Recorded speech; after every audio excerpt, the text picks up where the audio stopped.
The Underground. The Metro. The Subway. Whatever you call it, for Londoners, it's the Tube. And for this week's podcastsinenglish.com, we're talking about the Tube because, amazingly, it's 150 years old. Yes, it first started in 1863, and the first line, the Metropolitan line. 1863, Richard, the idea that they thought about digging huge tunnels underneath London, that's amazing, isn't it? Unbelievable. And it was all dug by hand. They'd cut out a big trench or a hole in the ground, and then they'd covered it up. Yeah. Put the roof on and called cut and cover. Cut and cover. And also, Richard, they used steam trains, didn't they? I think that's even more remarkable. Steam trains under the ground. And I think they only got rid of the last steam train in 1961. It's always been more than just a transport system, though, hasn't it, Richard? I'm thinking about during the Second World War. Yes, I can remember the very famous pictures of people sheltering in the tube tunnels in the Second World War, using them as air raid shelters. Yes, and, you know, people actually, I mean, they slept in them overnight, and there was also beds in there as well. Yes. Yeah. Now, neither of us use the tube nowadays, but when I was in London in the 1980s, I used to use the Northern Line, which always had a very bad reputation. The misery line, we used to call it.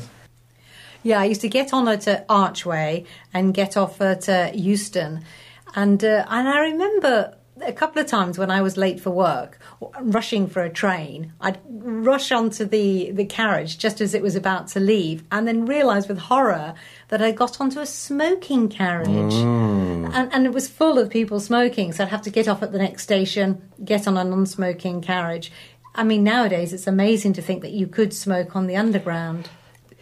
Yes, smoking was banned after a disaster fire at King's Cross Station in 1987, and as it happens, my train, I used to go through King's Cross Station.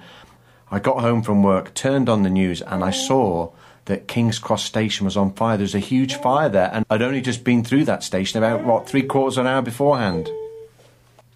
Yes, a great tragedy, Richard. 31 people died that night. Yes, and they believe that someone had dropped a cigarette on the old wooden escalators. So from that time they changed all the escalators, made them all metal, and of course that's when they banned smoking. But we do have some advice for tourists coming to London and travelling on the tube, don't we, Richard? Yes.